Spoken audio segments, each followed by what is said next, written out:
mukyala wange asaba buli saa mwenda ez'ekiro asaba naye si Katonda wange mumanyi ku mutima naye we navuga nenzire waka kuba ko simuruke no bagikomezaawo leero nali ngenze n'akamotoka ke nentuuka ewaka kati yali tantegeera the whole day naye kyenebaza Katonda nti ali reactive nnyo ye muntu gw'okubira essimu n'ogijjako n'agijjako paka ngomaze omwatendingako naye on that day namugamba ndeka so we nadde waka namugamba jja ntusabe bwe nasaba bwe nali nvuga emmotoka nava ku channel nentunuulira the people channel beesanyusizza junior laba betufuna ku ssente batukwata ku ssente olumu tukozesa ssente okukosa naye bwe neekuba mu akafaananyi nalabanga akasente ketujja wano kalina be kasanyusizza kalina be kayambye. It was a day before on Thursday twali ku theatre n'oyo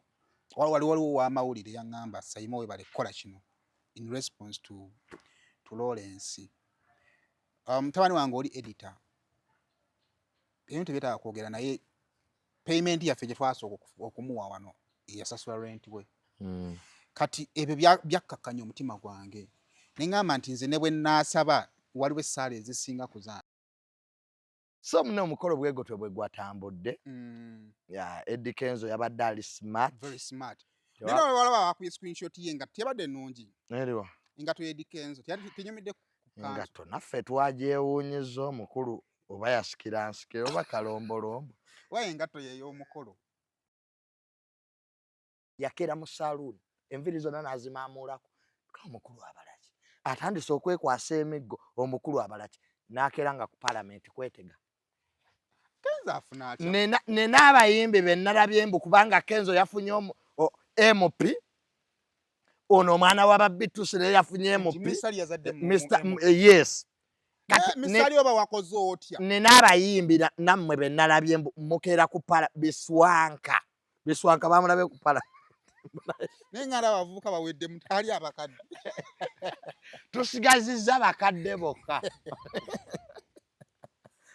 naye nange kisaimu enfunayo ki minisita ng'ala bakulu naye maamaani waliwo eyankubiraawo naye abantu b'ekibuga Kampala mutegeezebwa Romantic Entertainment bali ku theatre Bonita n'omuzannyo Customer Care jukira ino series eri ku TV era gwagigoberera yitawo baaba batandika Friday 28 ogw'omukaaga Saturday 29 ogw'omukaaga ne Sunday nga 3 sinje emitwalo 3 ordinary VIP emitwalo 5 endaga za theatre Bonita eza bulijjo mukaaga July Afro Club Kasangati ate nga 7 July Joggers Bulaga wonna sinje omutwalo gumu jangola abaana abazannyo okukamala bano bazannya n'omere gudu ettala lya Kampala Florence Nampija Sahaba Dubowa Kenya Muhammad Nabunya Jamila Nakarema Shadia Tanasi Nesamula Beatrice Aromatic Entertainment ku Theatre La Bonita etandika nga 28 ogw'omukaaga n'omuzannyo Customer Care ne basebo nga nsinzidde wano ku Rosemary Beddings ate nga Rosemary Beddings esangibwa wano e Kasubi ku bitaala Rosemary Beddings nga fenno twakuguka mu kisenge era ng'omukyala yenna ali eyo okukubiriza leka kuyingira kisenge nga nawe kenyini bwe weetunuulako teweesanyusa wabula nga teffe tulina obunayiti obulungi nga bannaye ne munno bwakutunuulako naye bannange awulira nga zeemu amaanyi abaami nammwe tulina obwammwe leka kusuula ng'omusota ng'ate wano eno tulina nights ennungi eri ez'abaami n'ebintu bingi nnyo nnyo bye tulina wano ku Rosemary Beddings ky'oba okola ennamba eri ku screen kw'oba okuba oba tusindikira ekifaananyi ku WhatsApp kyonna ky'oba weetaaze ate nga tuderivaringa Uganda wide wonna w'oba tugenda kuba nga tukutuusaako eby'omulembe eby'omutindo okuva mu Rosemary Beddings. Kusema official radio sinzira okubanga ate otulaba subscribinga ku mukutu guno okusobola okubanga tutulabire ezifaanaganako bwezi. Nsimanyi oba kwetulyo batutuliko. Abatulaba ku Sayima official.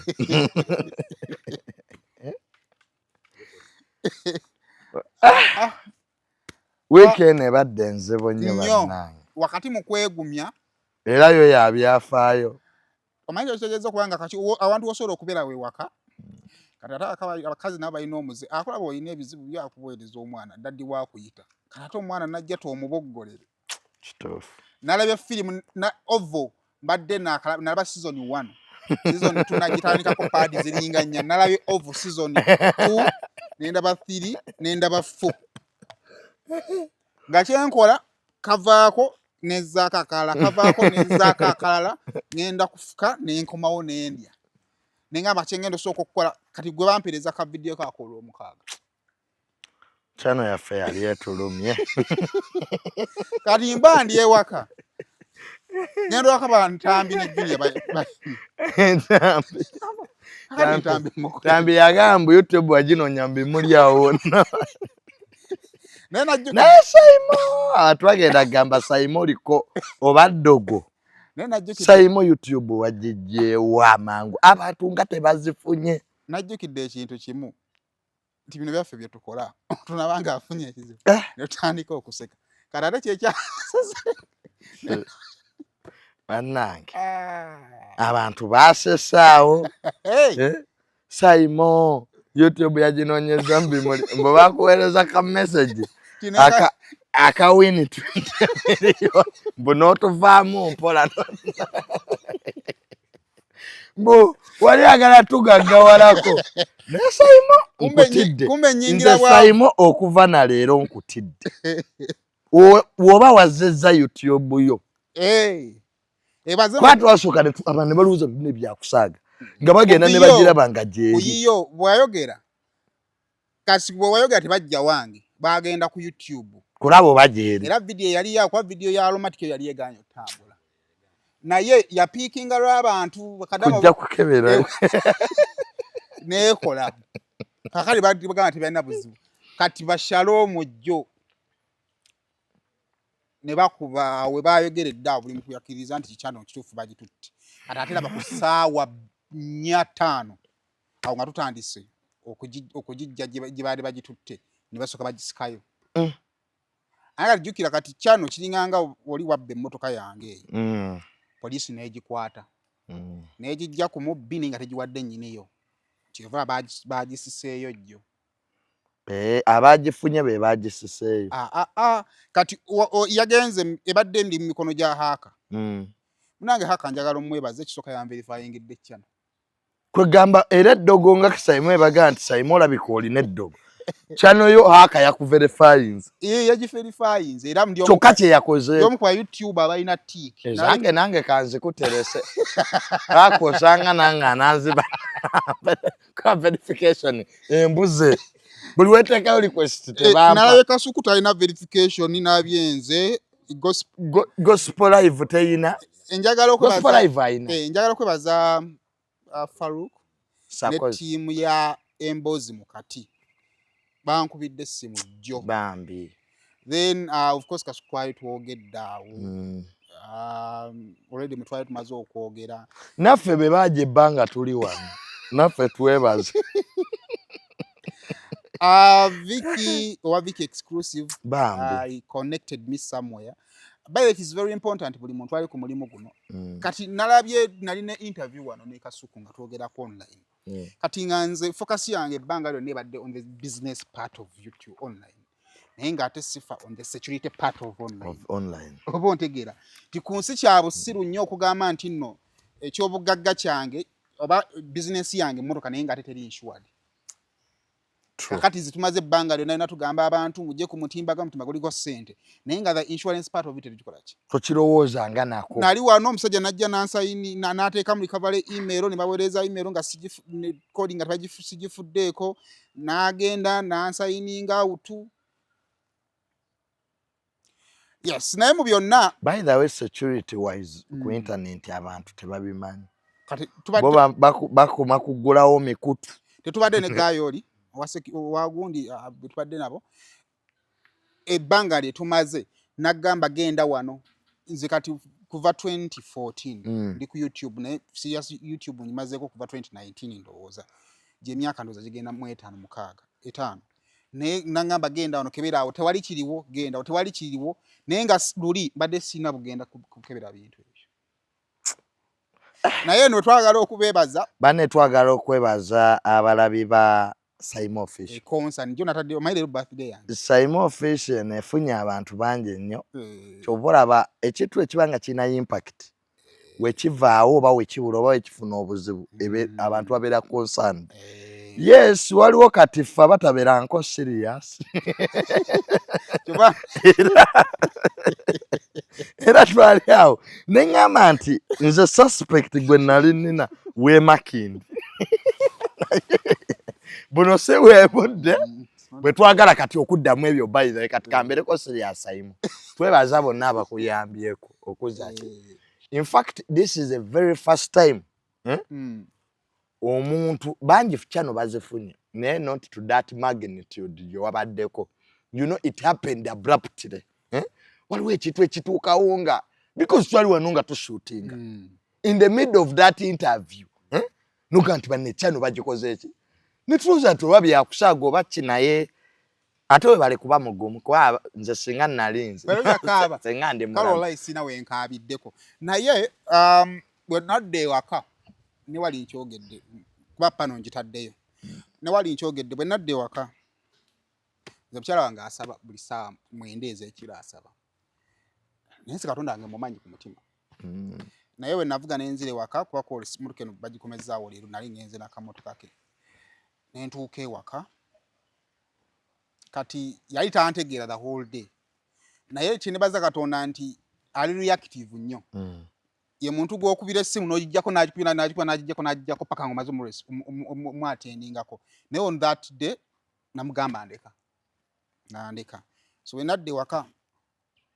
nimugamba jana tusabe bwe nasaba bwe nali nvuga emmotoka nava ku channel nentunuulira the people channel beesanyusizza junior laba betufuna ku ssente batukwata ku ssente omuntu kozesa ssente okukosa naye bwe neekuba mu akafaananyi nalabanga akasente ketujja wano kalina bekasanyusizza kalina bekayambye. It was a day before on Thursday twali ku theatre n'oyo waliwo w'amawulire yaŋŋamba Saimo we bale kukola kino in response to Lawrence. Mutabani wange oli editor ebintu byetaaga kwogera naye payment yaffe gye twasooka okumuwa wano yasasula rent we kati ebyo byakkakanya omutima gwange neŋŋamba nti nze ne bwe naasaba waliwo essaala ezisinga ku zange kubanga nze nina omusaala ku telefayina bansasula ogumu gwesikebera nako nti oba gyeguli kubanga YouTube esobola okumbeezaawo so sanga nze nali nsobola okubeerawo so neŋŋamba Mukama Katonda wembanga waliwo abantu abagenda obbonabona olwa channel eno kola okusalawo so here nga tuli basanyufu nnyo bannange ebyennaku bibeerawo naye nga ffe we are very happy ate nekira junior olaba kuba ogenza n'onkubira essimu mbadde n'oyo mu mmotoka Saima mbuuza loginizi omanyiwo ekintu kyo ekikubulako olanga n'obuuza bwe bitakwatako nina omwami nagenda naye okuziika yali avuga mmotoka ye nga nvuga yange ne tuzipaakinga wamu naye ne bagibba naye omwami yanoonya emmotoka mu kaveera oba wawa omuti gw'omunyaanya nokoma nagubikula oba ng'ekisumuza kiina mu ng'ekisumuza kiina mu ngalo naye emmotoka yaluma omwami mu ddiiro lye yafuna akasumaali we yakiwanika so wabwanza nekiraka maliza lugendo okugera bwe nabeera nja kwogera nnyo nekira kyenjize majinya tubeera wano nga buli bwe tumane emiziro gino kamera zitunuddemu twapyalinga ng'abagezi omuntu wafuna ekizibu najja guma bibeerawo mu bulamu kati ekyasinzeewo okumpuukinga neŋŋamba nti kati Saimo nveeyo ne recording nga nkaaba oyo bulijjo afuna ekizibu ekisinga ne kino eky'amaanyi gwe motivate nga ne mugamba nti kisoboka osobola okutandika anaalabika atya so nembeerayo but finally we are here weekend ebaddemu ebintu bingi njo bwe sibadde kuba mbadde half there twabadde n'omukolo gwa Kenzo ne Honorable Minister Nyamutooro basooka ne bakoze omukolo mu bubba naye ffe twali tubimanyi nga tubifollowinga Feka satwalaba Kenzo ng'asazeeko enviiri zonna. Ne tumanya alina strategy. Gyaliko. Ate talina nsonga emusazaako nviiri zonna kuzimalako. Ne babijweteka kansa. Simanya biguuna. Yamanyi nti omukulu ono. Agenda mu kwegaja mujje kwegaja. Omaisa olabira nti omwana adda ku ssomero. Kujjako nviiri. Oba agenda mu bakadde. Oba n'omuntu anaatera okukola embaga. Era alina byakola. Si omuntu anaatera okubomba ebweru. Omulabako kavule ng'akoze bw'ati. Ogenda omulaba ali kavule. Ogenda omulaba atunda tusayime ebitanda babitunda mmeka ebikozeeko. Mifaliso egyo. Mpa ku namba ya Sozo. Sozo Properties.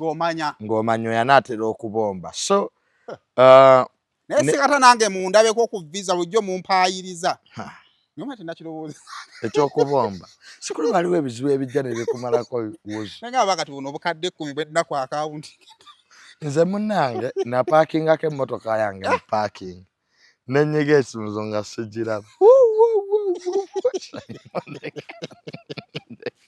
Naye ababbi mwandirese nga bano.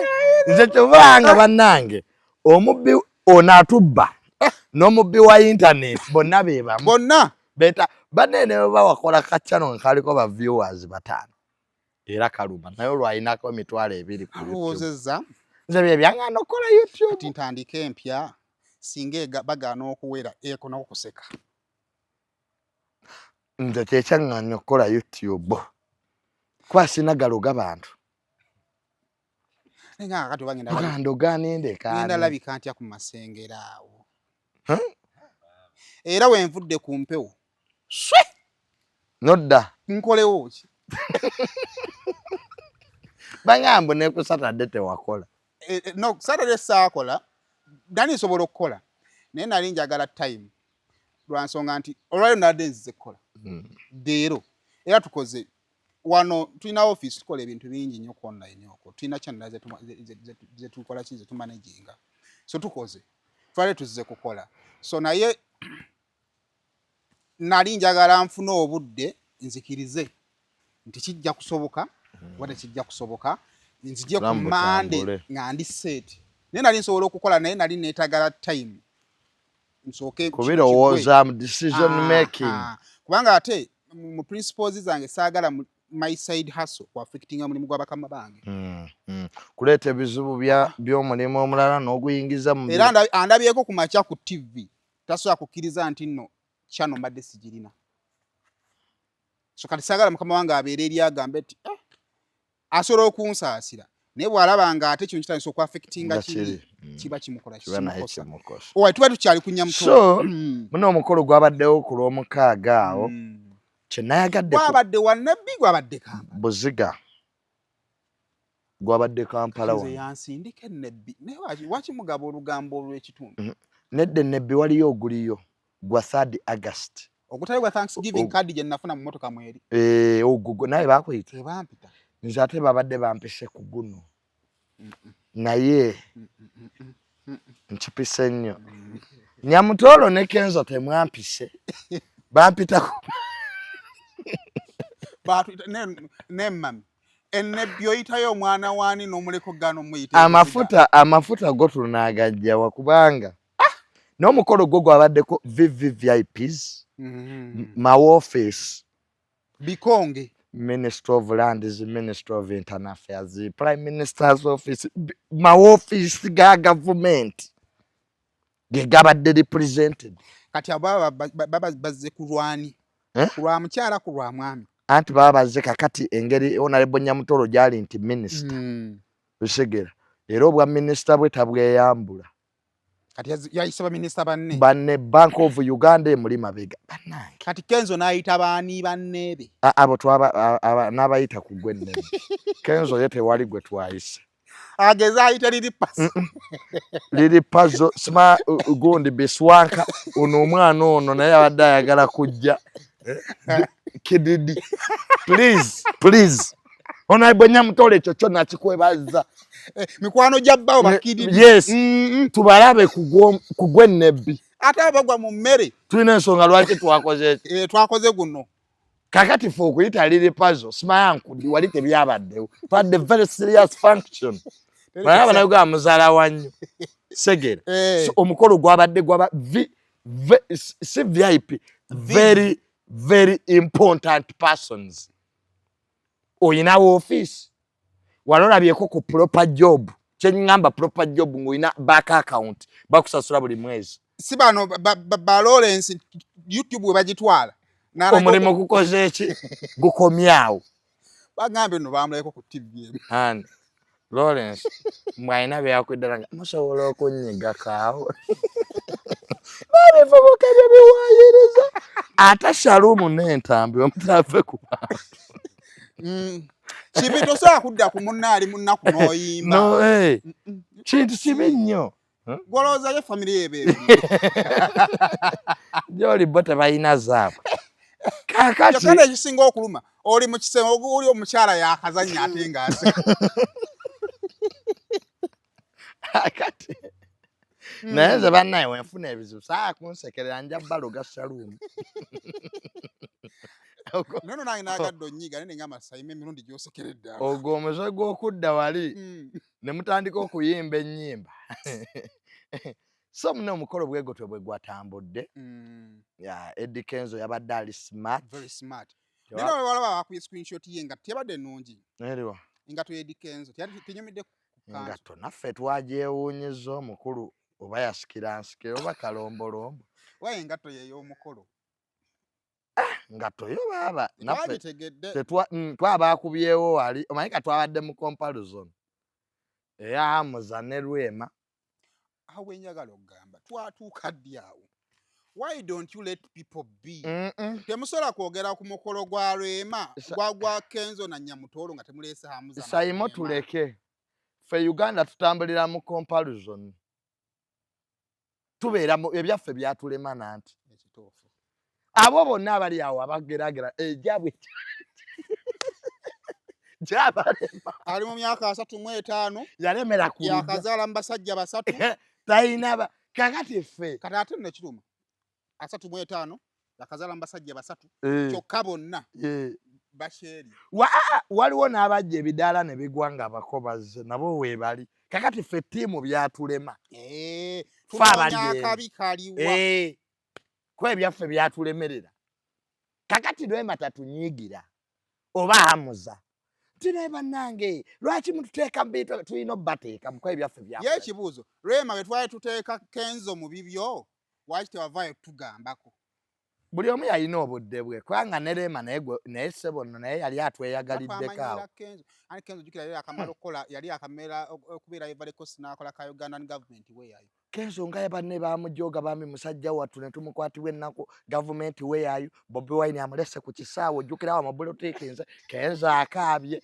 olunaku Kenzo yakaabanga akaabye bo Rema namuza we bapositinga hi baby we bagenda babo bali Dubai nga government weeyayo Kenzo nakola ekintu ekyo yakera mu saloon enviri zonna nazimamulako omukulu abalaki atandise okwekwasa emiggo omukulu abalaki nakeranga ku parliament kwetega Kenzo afuna nena abayimbi bennalabye mbu kubanga Kenzo yafunye MP ono omwana wa Babitus ne yafunye MP yes misali oba wakoze otya nena abayimbi nammwe bennalabye mbu mukera ku biswanka bamulabe ku parliament nengala abavubuka bawedde mutali abakadde tusigazizza bakadde bokka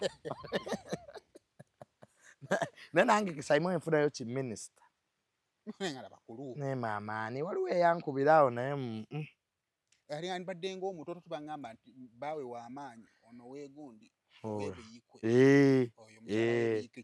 ye mutototo president mulishafa atuyambe ng'abavubuka ate aba aliko emiggo oyo bagikuba tonnayatula buno okwogerako obwogezi oli ekidaala kyali kimukubye mu piyero naye abaase tukokojja bamuyambe so sayimuke tubeere gye tuli mu bashefula so naye nga omukolo gwali gw'amaanyi nnyo twagala obbooza congratulate you my brother Eddie Kenzo kati okuze omukolo gwammwe mwagukoze mu kitiibwa tegwabadde gwakweraga Kenzo tuyinza musibirira ntanda ki ng'omusajja alemeddwa ku bufumbo.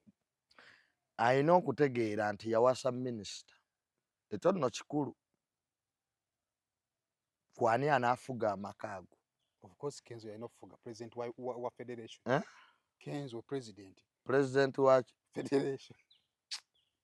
Gwe bayinza okera ku makya ne bajjawo. Ne minister asobola ovaawo. Anti oli cabinet minister. By the mere fact nti ali mu cabinet myaka egyo alina possibility okufuna ekifo ekisingaawo. Gwe yamuleeta bwe yagambwa ajja mujjawo. Kituufu. Wakati mu cabinet twagala mu bavubuka. So kakati olina okutegeera owasizza ani. Oba ani akuwasizza. Owasizza. Sorry.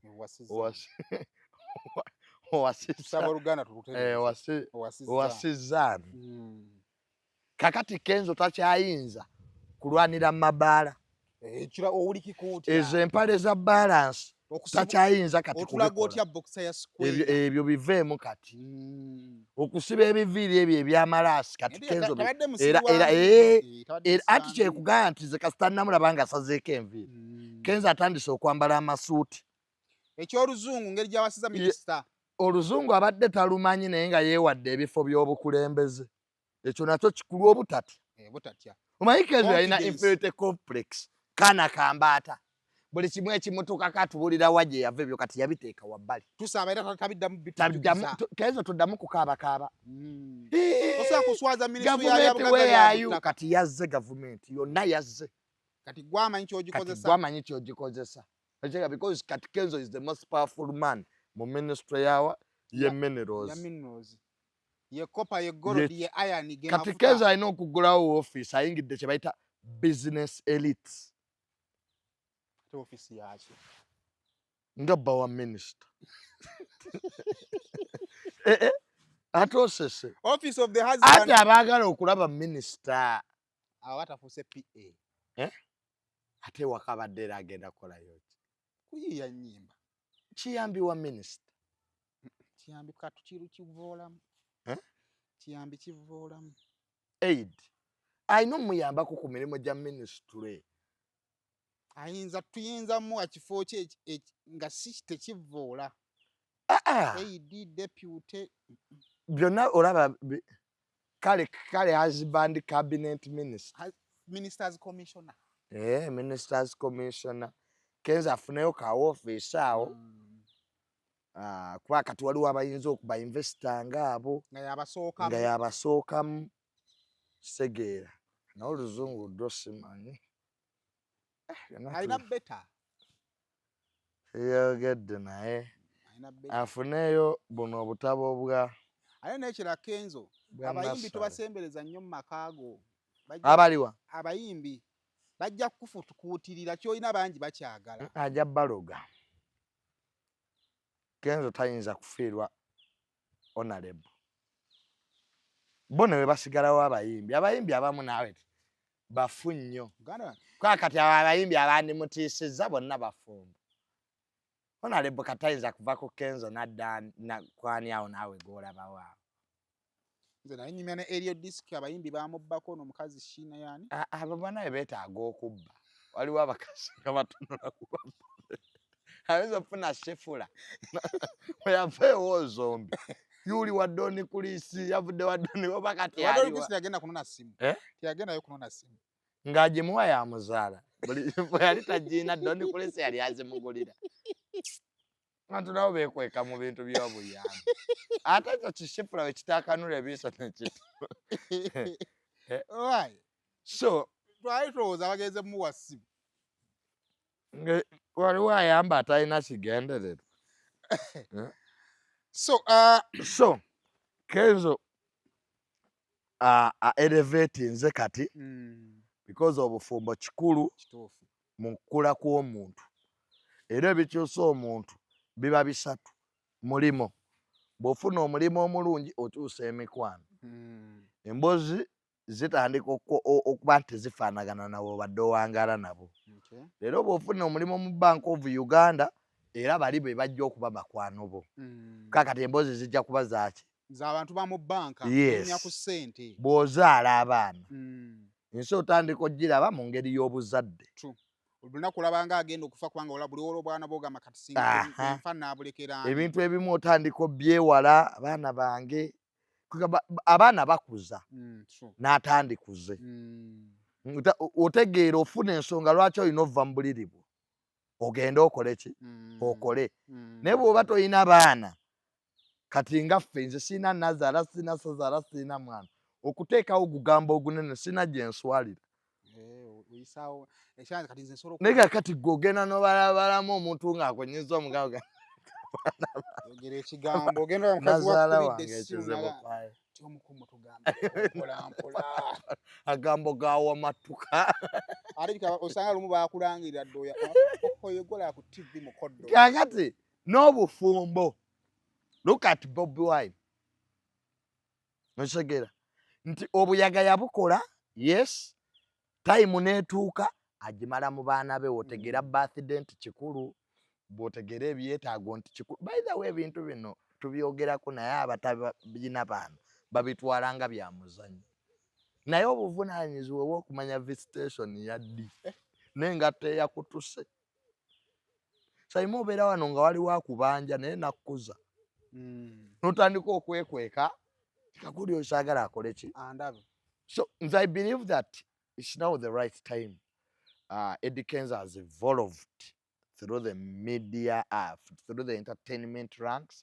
Yegasse kati ku bantu nga ba Bobi Wine, Bebe Cool.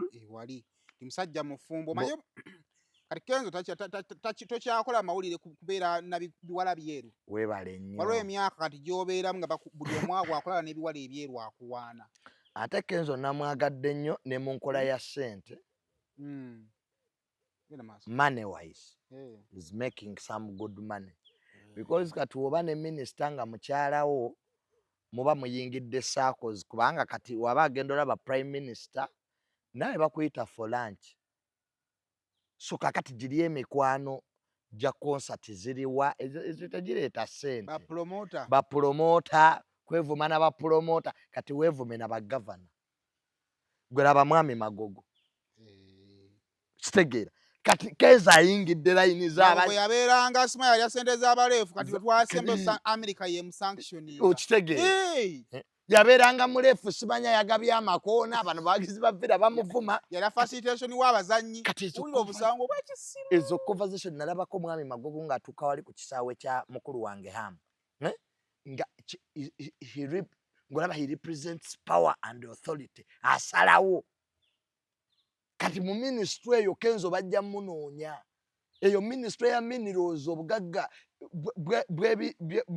obugagga ensi kwetudde kuba golodi gwe baazuula asasula ebbanja lya Uganda. Soft sport ya minister. Okitegeera kati Kenzo ajja kutegeera gavumenti engeri gyekola ki gyekola. Gavumenti ekola etya meetings ezajja okutuulamu. Kati abantu bonna abalaba Kenzo right now tebakyalaba Eddie Kenzo. Balaba bawa cabinet minister. Kakati nebana abamwetolodde Kenzo alina okwawula big talent esigale mu byayo agikwase manager naye adde eno mu bulamu bwayingiridde ng'omwami omufumbo ate ali mu elite. Kati Kenzo ayogera ne ba attorney general. Kubanga bayita minister Nyamutooro najja n'omwami we barayira bombi n'amulaga president. Kati yali side Honorable Nyamutooro naye alina byafunamu. Because mu baminisita bonna Honorable Nyamutooro si yasinza okukola ate si yasinga experience naye tumumanyi lwa Eddie Kenzo. Kati y'omu ku basinga obeera popular because politics is popularity. Politics is money and a name. Kyova abakinyata basobodde ofuga Kenya emyaka 5. Taata we yafuga nono n'akola ki? Ate katono nnyo kitwalira tiimu y'aba junior ey'ettaka n'aba PR department okulaga ababadde bagana ministry okugenda okusupervising ettaka. Naye kyatwalira ka video akatambula ku social media okukandika okukatambuza ku buli media nti nno Nyamutooro baali bamukubya amasasi. Kati mu by'obufuzi buli minister gw'olaba oba buli muntu gw'olaba ali mu government ayagala alage eyamulonda nti akola. And one of the best things buli afuna ekifo kya gavumenti kyasooka okukola kunoonya bannamawulire abafuula emikwano gye. Kyova olaba amawulire sitole za prime minister teziggwako, ezaffe ez'ettaka teziggwako, n'ez'abalala teziggwako because media mwetulagira nti tukola PR n'okutegeeza activities z'ekitongole. Kati Honorable Nyamutooro right now president okukkirizwa n'okugenda ku Thanksgiving ne president akimanyi nti kati ono yaliko amasannyalaze aba yakkiriza alina talkability. Who doesn't want to identify with the minister leero akola amawulire headlines ate nga si mu bubi? Kati Honorable Nyamutooro minus Eddie Kenzo bangi nnyo baminister babalondawo, even he has overshadowed Balamu. Netinga ne Balamu atambula reshuffle. Balamu ye yali ow'amaanyi. And very many people wobabuuza Honorable Nyamutooro 5 years ago yali akola biki, they don't know. Most bamulabidde wano nga Kenzo akoze ki. Kati Honorable Nyamutooro also she has a chance. Amawulire ogayina, you have got married now, kitegeera kati oyina omukisa okuyisaamu by'oyagala otya abala kalulu. Abala kaki? Kalulu. Omubaka atalina mawulire agenda kuzibuwalirwa nnyo kuwangula obululu buno obujja. Kubanga immediate example, Honorable Mpuuga amawulire ge gamulabisizza ng'omusiru. Today, the media. Ayinza okuba akoze ebintu bingi nnyo Masaka biki. Ayina bingi byakoze nga kalaba speaker. Speaker ali very generous agaba ssente. Kwabo baazigabidde. Era Honorable Anita Amongi tosobola kuba ng'olina kizibu n'atakuwa. Naye olw'okuba nti bino ebyenguzi bisanctions biki amawulire ga overshadowing gakutte eno side y'endala ne gajjawo biri. Ne galeeta bino bya sanctions bye ebisinga okutunda. Naye nga bw'otuuka Bukedde yalina byakoledde abantu bayira. Amalwaliro yagazimba era n'agaggulawo malungi mazibu. Yakola institutes z'abasawo eyo. Ni kati Honorable Nyamutooro ye akazimba mmeka. Ayinza okuba mu bbanga lino tannaba. Naye leero yakola ki? Yayogerwako era abantu gwe bakola ki? So kitegeeza nti in this relationship it is a win-win. It's a win-win. Actually, nga tetunagenda mu kuwummulamu. Waliwo omuntu eyambuuzizza ekibuuzo naye kankikubuuze. Kenzo Nyamutooro, Rema Hamuza, waliwo alinamu ka regret mu mutima nti gyali si gyandibadde alina okubeera? Tewali mukyala mu nsi muno ayagala mukubako mukyala amusinga. It's natural. It's natural. Ne bwe weebuzaabuza otya mu nsi waliwo bye twazaalibwa nabo Saimo abantu ffenna twazaalibwa n'obujja. Naye tubufuga. Saimo si buli ky'olina nti mikwano gyo gyagala obeere nakyo. Naye Katonda emitima yagikweka. Era abadde basanyusa olwa channel gye bali naye gwe tosobola kubamanya. Nga tufunye equalizer. Weebale nnyo. Nzize we bandabira. Lwaki ogambye nti ku Masengere mbadde nfudde? Lwaki okyogedde? Badde nzize we bandabira. Weebale nnyo. Waliwo bagaa nti ye badde kwewaza. Naye ati ne beerabira nti Saimo yakola erinnya mu bantu. Nti channel eno ne bwevaawo era okola endala era ne tujja kubanga ekizibu si kya channel. Ekizibu kyaffe abagibeerako n'abantu oku appreciate ati channel bakola ki? Ebanyumira. Nze tatange yava ku TV NBS biki taliiwo tebamulaba. So the issue is not where you sit. Omuntu nga bamwagala ne bw'atuula wali mu kati. Waliwo abakola zi program bali mu zi studio emizindaalo gikola. They don't have viewers. Tebabalaba. Kakati n'olwekyo Rema ne Hamuza bayinza okuba bali bulungi. It's okay. Here is not the question ani ali obulungi ani ali obubi. It's a question of who doesn't want in this world to date a minister. Ng'oli soba. Naye ate gino olagenda kugamba ekintu kimu nti ne Rema ku side ya Rema ayina ekintu buli mukazi kyayandiyanya okufuna. Eno ndowooza yange.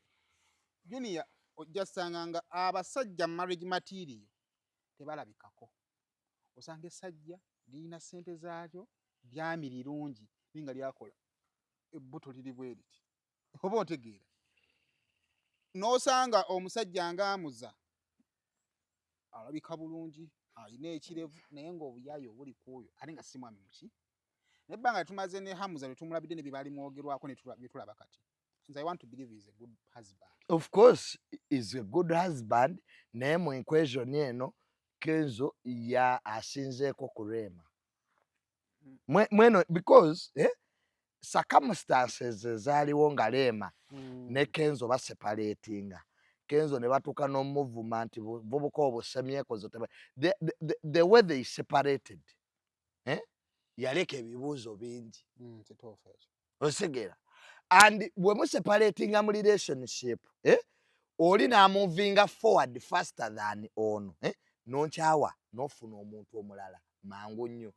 In fact, bifaanananga Princess Diana ebungereza. Yachawa omulangira w'ebungereza n'afuna Donira Fayed omwana w'omugagga wa Egypt. Abangereza ne bava ku by'obulangira n'ebya titles ne badda kwani musanyufu ono aliatya lwaki kwa bo baagala comparison kyagala kigaana ani asinze life of comparison telivaawo singa leero Kenzo akyali single ng'akyali mu byakkaaba waliwo abantu be bakyawo ne basigala nga they are referring to their exes nti bannange owulira otya gundi yakukyawa mpulira bubi omukazi oyo tategeera omukazi oyo Kenzo teyavumako ku Rema era ekyo kyo nkimwebaliza and ku busungu bwe yali awulira by that time obujja bwandize because Hamuza is a good man. Osegera Hamuza lwakakale yaffe tumujerega but era musajja ayimiridde ne sente alina. Of course. Oli kojja yasuka. Era Hamuza tebakomaawo ne Rema. They wanted to portray Rema yali ayagala okulaga. Abakyala bali nti osobola okuva ku gwe bayita star. Kwa Kenzo yali star. Ate n'obanga oli bulungi. That's the whole instance. Kwa waliwo abagamba Rema nti okoze ensobe. Ova otya ku sita. Ono yakuwa erinnya.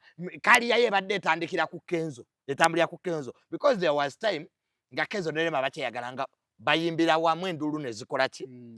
That clout, that media attention. Kati Rema n'atuuka n'abanga takyagirimu. Kati abo ne bagamba bayija weffe Hamuza twali tetumanyi. Era Hamuza tava kukola mukolo gwo kutulaga nti alina sente n'abantu be yaleeta. People could despise him as an ordinary man. True. Naye until when omukolo gwe baakola, you can't bring Kirumira those rich people. Bagaga kwagala na bonna ne bajja. Akasiki kaali wano wamuka. Noleta mama n'abagereka. Rema wanted to portray biri ebyabaawo wakati we ne Rema is not the bad person here. And because she's not the bad person, asobola ogende wala n'afuna obufumbo ki obulungi. Because we amala okola egyo emikolo ne bwe yandize n'atugamba nti ze kyangoba mu bufumbo omusajja ono yali akola bw'ati twandimukkiriza. Because ate omubi yandifunye omulungi. Kakati bambi musajja wattu Kenzo. Sayimo omukyala yenna nga wamuzaalamu omwana. Bambi n'ebyekiyaye n'akola omukolo nga Rema gwe yakola. Utandika mutima okulooza nti gwaliko ekizibu. Inferiority complex comes in. Kibanga olwaleero nina abawala be nayagala nga actually bo bali banjagala nga sibaagala naye n'osanga omuwala ng'alina emmotoka gy'avuga ali kafe javazi nga kigagga ne kigamba my man is working in Bank of Ghana. Kati gwe muli mutima oba nnakolamu ensobi ate nga nawe wandikoze mu Bank of Ghana tosobola tokola nkuwadde ne microphone. Waliwo abawala bajja n'ebisima mu bulamu n'akyusa obulamu bwo. Nze nali nkirabyeko omuwala n'akyusa obulamu bwo nga ye yajja n'omukisa. Sayimuyinza okuba olina omuwala gw'oyagala kitaawe n'afa nga balina amataka mu kyalo n'afuna omugabo gwe ne mutunda ne mufuna capital. Ate omukazi n'omwana n'abeera heartbroken nga gwasobola mubeera mukwatira ku bintu byapa ebyo. Okitegeera nabanga akwesiga n'akubuuza kati wano tukole ekintu ekyo nkyagala nnyo maani. Waliwo abakazi abakubuuza ekibuuzo Junior ettaka lino tulikoledde ki? Akakazi galeeta lisiti za loodi. Do you know what means omukazi aga Junior? Kazi nesatu nampulira zinnumya. What can we do honey? Oboina Junior. Nze buli kimu nkikoye gwe tereka ebyo ebyapa nsi sina kyenjagala daddy wange kaageze. N'osooka onyweza side zero n'omugumya ebyapa n'obikwata bwoti ogamba kati katumalo ziiko omugenzi. Simon, people have never experienced such love. Eyo genda cafe Javas. Ne mutaliko kaya n'okusasula. Omukazi ayagala sasula nawe ayagala sasula. Ane leero gwe wasasula njagala kusasula. Leero kansasula. Bikyali. Simon omanyinga bw'obeera awe ng'obaddewo n'emitwalo 5 naye nga waliwo gw'oyagala okuwa akakadde. Linda akawunt just hani mpozi sente ziri ku akawunti ki? Nti sentinale kwe baatadde. N'ojjayo sente ka message ne kajja ku ssimu ye n'akubuuza lwaggulu. Nti sente zino ze wajjeeyo nti awabaddewo amanja. Ne mudda ku birala. Naye sente bagamba batya abakazi sente z'ekikazi ozikwatako otya eŋŋumi n'etabuka ku mizigo. So Kenzo ekyamubaako kyali kiyinza omumenya. It could destroy him. Kubanga relationship zino kati ennaku zo ze tulimu tezibeera za mwami na mukyala. Ne society egamba ki? Kati Simon omuntu muyinza okuba mwekyaye bulungi. Naye abantu ne bakuteekamu omutima nti omukazi yakubbye. Nojja kalinga bino kadojjukira wano Rema bwe yajja wano namala ti wamponya bulavu niga. Busemyekozo. Netumala yali ku show yali na ya Valentine yali ku Africa na bane mundekenne yagale sima bino mbikola biche kati ngala hizo babambi ayogera bibyo omuwala. Naye kati fe public. Bana public. Tulizo ligamba yabadda akuba Kenzo direct. Kati goza Kenzo yali tabifuna. Bakwano ba Kenzo bali basanyufu. Of course tubeerawo ne baddayi hadi. Agane omukazi ono akujoze. Agamba ati tulise myekozo. Bakatandika okumwagala. Ku birungi bino. Kwa mu mawulire tulina ababa ne the real story. Nafa ba opinion zaffe. Bibiri byanjawulo. Simon muyinza okuba mwayawukanye n'omukyala. Nga waliwo abamanyi the real story nti Simon bambi kye yakoze kituufu okuva ku mukyalo. Ninga yo public. Yo yaganye. Yegamba oli ki? Oli mukyamu. Kakati Rema wamala okukyawa Kenzo, bino bye yayongerangamu ebyo bisemyekozo omwami because bye yakolera Hamuza. Ate no side yali tabikola. Twali tetubirabanga. Ali batugamba Kenzo yabigaananga. Ne banengolabira ddala alumya, kuvira ddala ku mukolo gwe ulabira ddala banne Kenzo is a failure. Kaza akuleseewo akoze okwanjula kwa maanya akukubyeko essajja. Butufu ng'alina okwerwanako. Era question eyo yamusigalako Kenzo. Waliwo ekintu ekibawo mu nsi ne kikusigala nga bakikubuuza. Nga buli omusanga mugawo wasaddi. Baakulekawo. Kati waliwo ebintu bingi ebyayogerwa by the way ebintu ebitaali birungi. Abantu bye baayogera Kenzo bwe yakoleranga mu bufumbo obwo. Buli omu ng'ajwetekawo biki? Buli omu aleeta kiki? Up to now nze ekituufu kyambula ekyaba kyawaganya. Abamu bagamba yamuleka mu nnyumba emyaka 2. Abalala bagamba mbu Kenzo obubambo yabeera n'obuvubukawo obusobo bwali buzina. Ebigambo byali bingi gwe tewabiwuliranga. Nga buli omu ajwetekagage ono omugenzi muzaata ate naye n'ayongeramu omunnyo. The whole situation became nasty. Naye tubaliza Kenzo tukozaayoza finally a winner. Bambi Kenzo kyenjagala omwebazako he pulled himself up. N'ategeera nti kakati alina challenge. Kati leero challenge agiprovince. Alina minister, cabinet minister, Nyamutooro, mwana muto. They have a future together. Babiyisizza mateeka sikawundo kakubye Denisa. The head of state will also be there. Who doesn't want such a life since? Ngate waliwo nze Simon waliwo omuwala yankyawa nammanyiira. Kyali awo ku university. Nga mukwano gwange ennyini yakirya. I did cheat you once or twice. Nze Junius, I don't love you. You are too responsible. Njagala omuntu anjira amazzi andeetere emiyembe bane nawulira ennaku. Sokole kisigalege mazzi ki? Mbu nkigobe. Mweyira amazzi. Tweyira amazzi bane kire kiwalo bana kyaliko muzimu. Akulabisa. Mbu Junior, bwa too responsible yes byayagala. Mbwayagala twegobe muleetera amatugunda. Mbu twepene. Chali chiwoma naye nga kisiru. Simon nkaba. Kakati byeshanga tobyagala. Nakabyagala. Tate nkyagala. Kati bana kino nkikolere kati kyenyiza nekikuba bukuba empi ate. Nekinyiga. Usiruka kyali kisiru nenga kikola kitya? Ngambe kiwoma kati ngabambi buli ngamba. Nenga mutima kyo ogamba. Mutima ngogamba. Saimali wabali bakubulirideko. Teba kwagaliza. Nze Saimali bandetera ko bakansa. Nze bitu bya Yesu ne sepombi manyi. Naliyo makerere nga kyusasula ne tuson.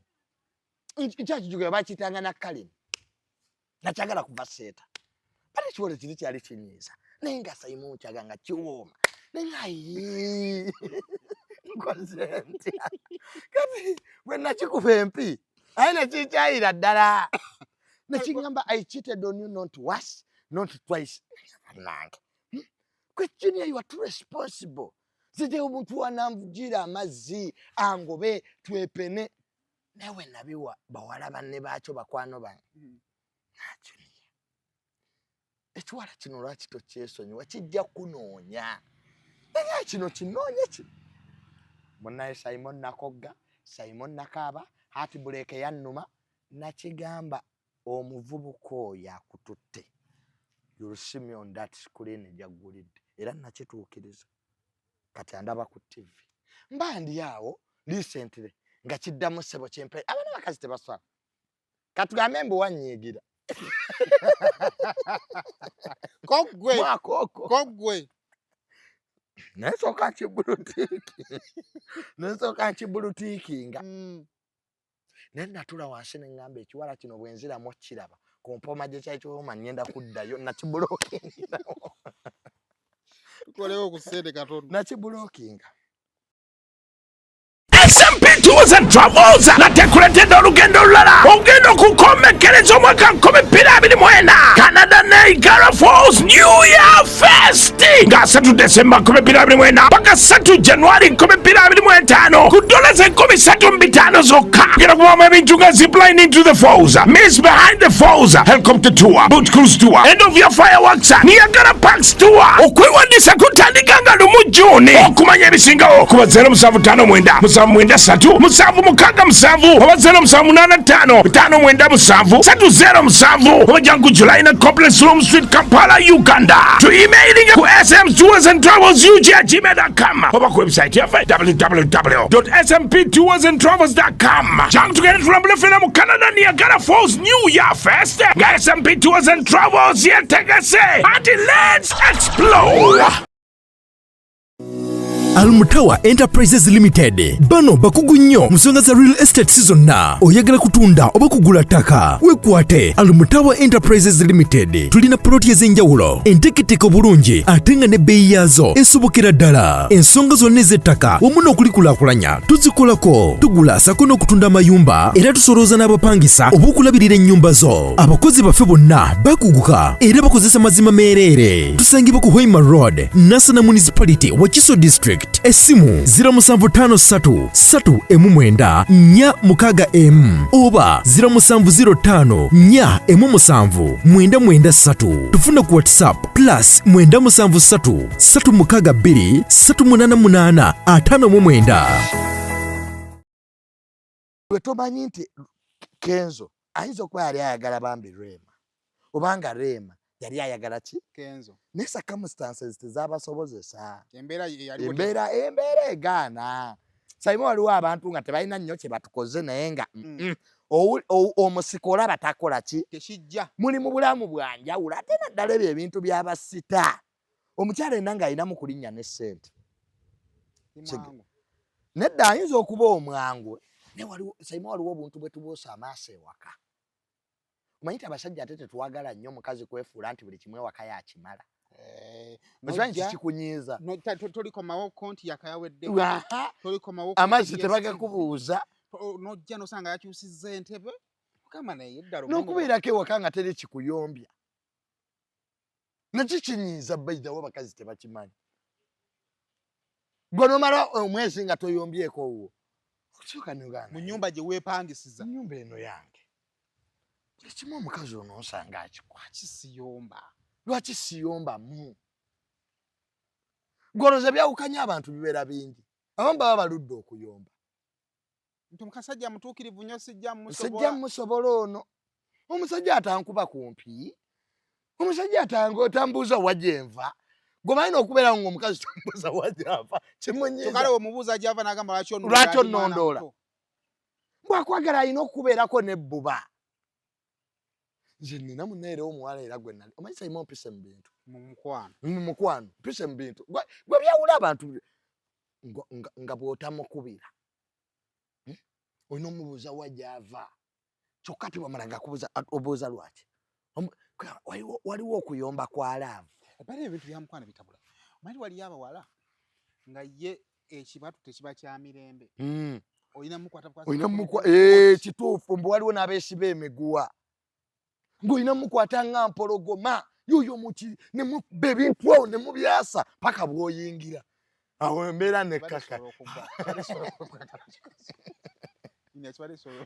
nga esi bya mirembe kale nekakutanda ate era n'asigala ng'alemera. waliwo abaluma era akuluma awo ng'anaatera okumala emirembe negidde era nga bannayibba baba bamanyi nti abo ku mukaaga ogweki gatatuukangako bannayibba naye abantu b'omwo mwatutama mumbeera muyombagana buli kiro emisana wabaawo akasi ng'ekibayombya ekiro ntikko oli ebintu bibwatuka bwabwababa so fe abasula ku mizigo tubimanyi naye in this equation okuba omusanyufu ndowooza Rema musanyufu. Fe abapabuliiki bino byonna fe ababikola ki bino byaffe because buli omu alina ky'anoonya mu buli omu ayagala omusajja alinga Hamza and nze ndaba obufumbo bwabwe butambula. They have their home. Buli kimu olaba nga kikola ki nga kitambula. Neno Saidi Kenzo proved the point nti naawe omukazi asobola okukukyawa obulamu tebukoma ku ki. Era nze omuntu bw'aŋŋamba mu relationship Junior nyenze sigoba mukazi simugoberera because kati nakiyiga Simon life tekoma ku muntu omwo obulamu butambula. Omukazi olumu ayinza okugenda ayinza batayagala kugenda nga ayagala naawe olage nti ye era biba byakusika muguwa omuntu amanyi value takulumya mutwe. Kasita olaba nga there is a person who is playing hard to get ngomanya there is a ekikunjagaza okimanyi lwaki onnumya. Waliwo abantu nga twatandika tulina feelings zaabwe naye kati nga n'omulaba mwasigala kukuza abaana. There are so many marriages like that nga feeling yaggwawo. Yes gwe taata oli ye maama baba bufumbo gye buli omukazi lw'onaabeerako naye noleeta obuduusi simate n'omutwalako autu simala n'omugulirayo oba okulya kati ate awo omala ate n'omuyimbira mu kayimba mu matu ng'ava eggwawo character n'esigala. Waliwo abakazi nga bo basigala managinga business zaabwe eza family nga mulungi manager mwebale nnyo olina kikazi kyo kikambwe kyekivuma abantu kyekimako n'engeno nayo inayo abalala ate nga si kibbi nga si kibbi esigala. Waliwo abalala nga just bambi twali nabo mu bwavu ofunye ku ssente bambi owulira ennaku kikazi kyo bambi kyakubeererawo nga nayo tosobola beba abakazi be balekera amayumba n'akola ki n'ogenda n'obeera ewalala nga pasita Bujingo kye yakola.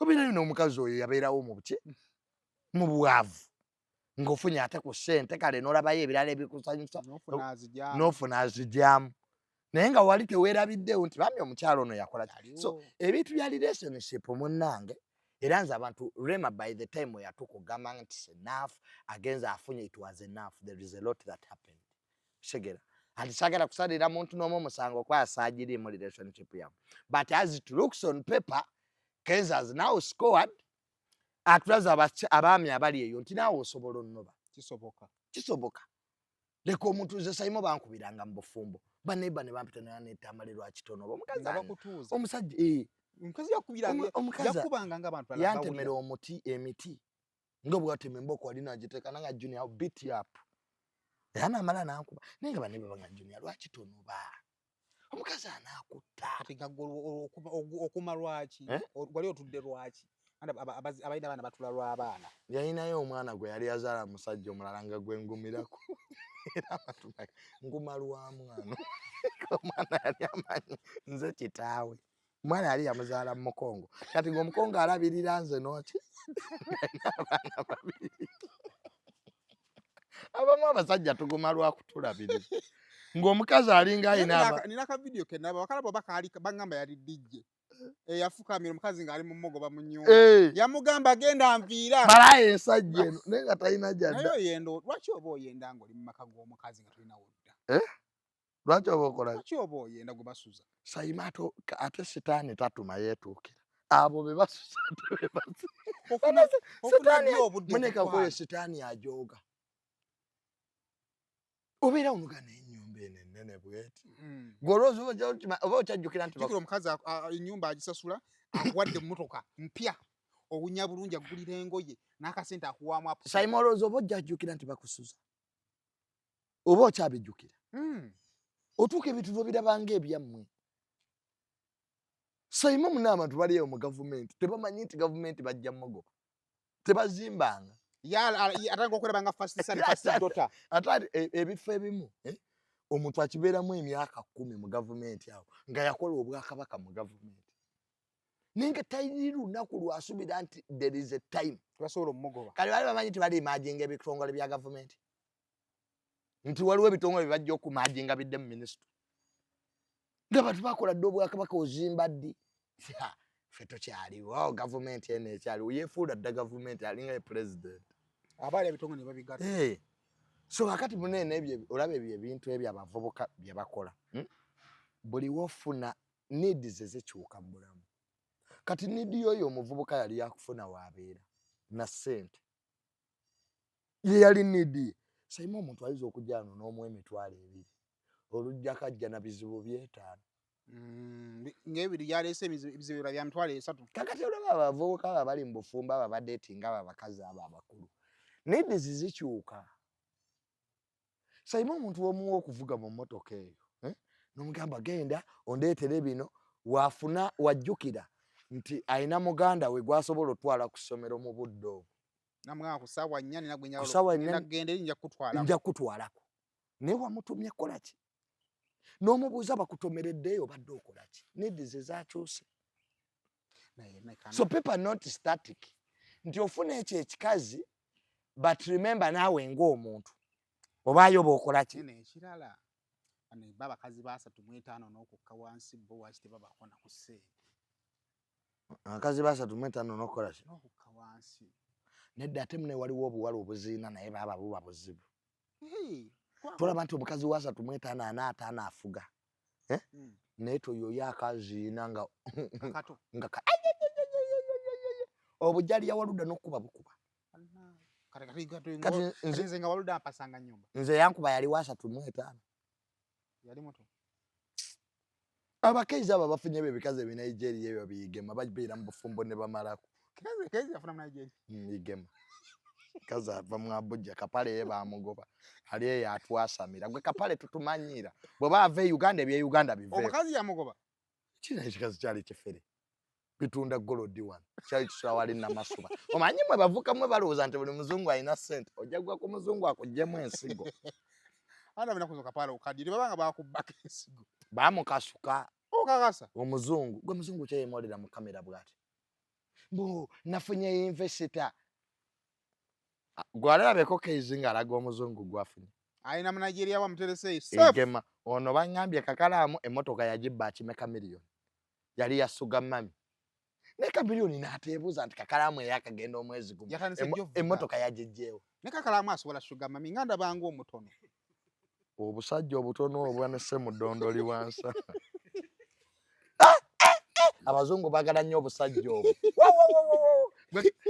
tokiddanga mukunyoma kakalaamu nze bujo mulabanga omwana omuto obwo obusajja obutono buve nze muganda wange yaleeta akasajja katini bwe kati nenga fulayi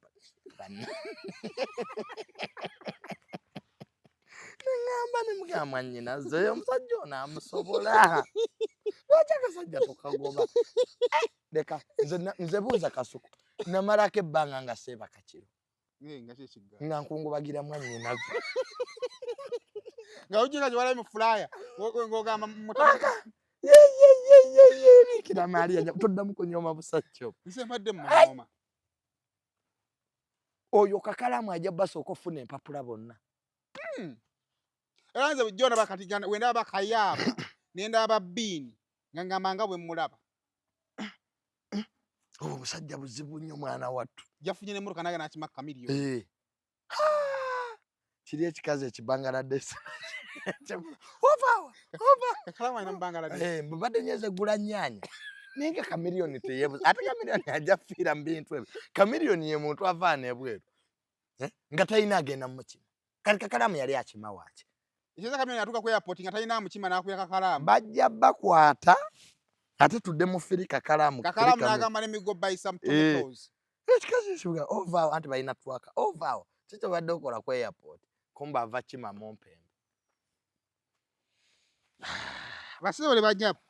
Eya leero tugenda gikomyawo. So it was welcome back edition. Fe tubakongratulatinga bambi.